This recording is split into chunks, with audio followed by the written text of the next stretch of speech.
ఓం నమో వెంకటేశాయ. ఎన్నికలు రాబోతున్నాయి. ఆంధ్రప్రదేశ్లో శాసనసభ, లోక్సభ ఎన్నికలు, అదేవిధంగా తెలంగాణలో లోక్సభ ఎన్నికలు. ఎన్నికలకు ముందు ప్రతి రాజకీయ పక్షము వాళ్ళ ఎన్నికల ప్రణాళికను ప్రకటిస్తుంది, ప్రచురిస్తుంది. వాళ్ళు గ్రహించినవి, గమనించినవి, గుర్తించినవి ప్రకటిస్తారు. కానీ మన హిందూ సమాజానికి ఏం కావాలన్నది మనము మన కోరికగా ప్రభుత్వం ముందు, పార్టీల ముందు, పక్షాల ముందు పెట్టవలసిన అవసరం ఉంది.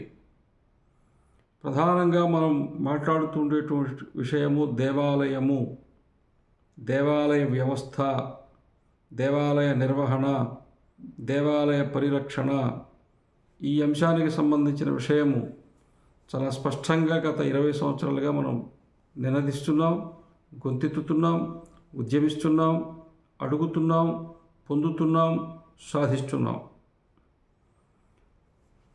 కానీ ఎప్పటికప్పుడు రాజకీయ పక్షాలు వాళ్ళు అధికారంలోకి వచ్చినప్పుడు దేవాలయాలను రాజకీయ పునరావాస కేంద్రాలుగా చేసుకుంటూ ఉన్నారు. చేసుకున్నా పర్వాలేదు. ఆయా పక్షాలలో ఉండేటువంటి దైవభక్తి కలిగిన వాళ్ళు, ధర్మనిరతి కలిగిన వాళ్ళు, సేవాభావం కలిగిన వాళ్ళు, ఆధ్యాత్మిక ఆసక్తి ఉన్నవాళ్ళు, వాళ్ళు కనుక దేవాలయ మండలంలో ఉంటే ఎవరికి అభ్యంతరం లేదు.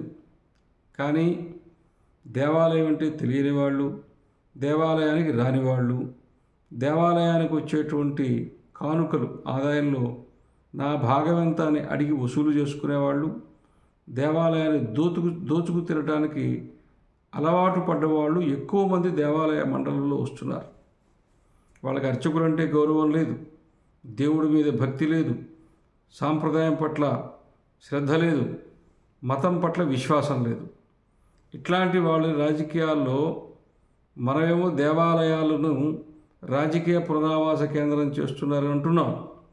కానీ చాలామంది ఈరోజు రాజకీయాలను తమ పునరావాస కేంద్రాలుగా మార్చుకుని జీవిస్తున్నారు. అలా రాజకీయమే పునరావాసంగా ఉండేటువంటి, బతికిడ్చేటువంటి వాళ్ళు ఇక ఎందులో ఏ స్థానమో దొరక్కపోతే, ఎక్కడ ఏ అంశానికి ఎంపిక కాకపోతే ఇక మిగిలింది దేవాలయం. దేంట్లో ఎక్కడ సర్దుబాటు చేయలేకపోయినాం, ఎక్కడ ఒక స్థానాన్ని కల్పించలేకపోయినాం, ఎక్కడ 4 రూపాయలు వనరి ఒక నాయకుడికో కార్యకర్తకో కల్పించలేకపోయినా ఉన్నప్పుడు రాజకీయ పక్షాలకు కనపడుతున్నది ఏదంటే దేవాలయము తీసుకొచ్చి అక్కడ వేస్తున్నారు. ఈ రోజున చాలామంది హిందూ మతం నుంచి వేరే మతంలోకి వెళ్ళినటువంటి వాళ్ళు కూడా దేవాలయ వ్యవస్థలోకి ఏదో ఒక పేరుతో జొరబడి ఇక్కడ కూడా హిందుత్వానికి వ్యతిరేకంగా పనిచేస్తూ ఉన్నారు. ఈ రాజకీయ పక్షాలకు అవసరం లేదు. స్థానికంగా కూడా వాళ్ళు అక్కడ కలిసి ఉంటారు కాబట్టి ఎవరు అడగరు.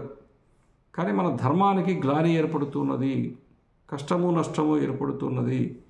కాబట్టి రాజకీయ పక్షాలన్నీ కూడా దేవాలయాల పట్ల స్పష్టమైన విధానాన్ని కలిగి ఉండాలి. స్పష్టంగా దేవాలయ పరిరక్షణ చేస్తాం, తద్వారా హిందూ ధర్మ పరిరక్షణ చేస్తామని చెప్పి ఖచ్చితంగా ప్రకటించగలగాలి. మేము క్రైస్తవ మతానికి ఇది చేస్తామని చెప్పిన మీరు, లేదా ముస్లిం మతానికి ఇది చేస్తామని చెప్పిన మీరు హిందూ సమాజానికి, హిందూ మతానికి ఏం చేస్తారో ఎందుకు చెప్పరు? మీకేమి ఇబ్బంది వస్తుంది? చెప్పాలి.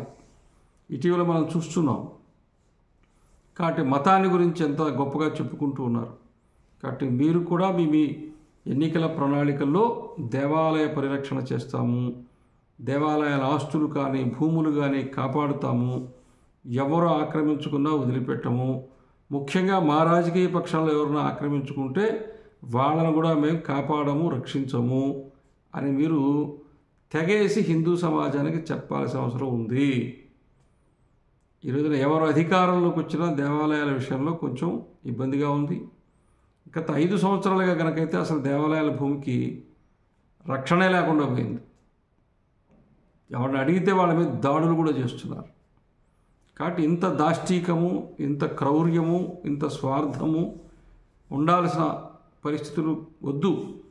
దేవాలయాన్ని, దేవాలయ భూమిని, దేవాలయ ఆస్తిని, దేవాలయ సాంప్రదాయాన్ని, దేవాలయ వ్యవస్థని పరిరక్షణ చేసుకోవాలి.